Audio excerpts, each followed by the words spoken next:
E licenciatura, formandos: Adriana Laís Oliveira Saraiva, Áurea Mariana Costa Farias, Cassandra dos Santos Maia, Daniele Cardoso de Macedo, Elbia Cristine Silveira dos Santos, Érica Letícia Lima Perdigão, José de Ribamar Medeiros Lima Júnior, Kelly Portela Souza, Thaísa Rocha Berredo.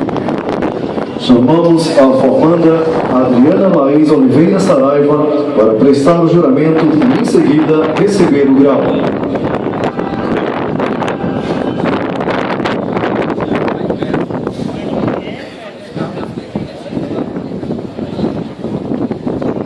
Solenemente,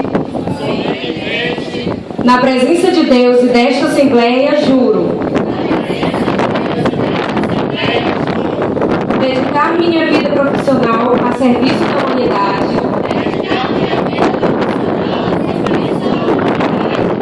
respeitando a dignidade e os direitos da pessoa humana, exercendo a enfermagem com consciência e fidelidade, guardar os segredos que me forem confiados, respeitar o ser humano desde a concepção até depois da morte,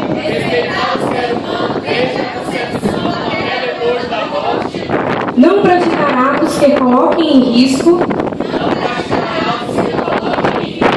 a integridade física ou psíquica do ser humano,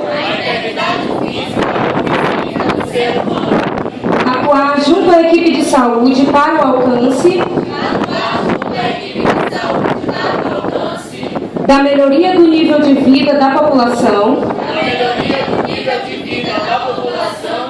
manter elevados os ideais de minha profissão, obedecendo os preceitos da ética, da legalidade e da moral, honrando seu prestígio e suas tradições. Assim juro.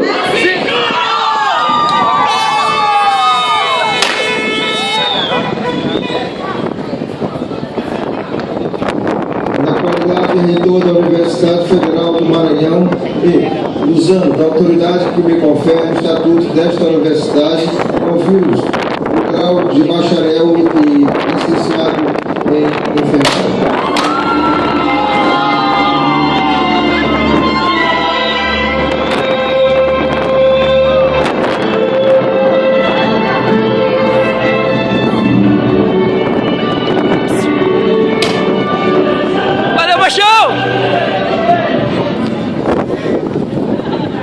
Curso de Engenharia Elétrica Bacharelado. Formandos: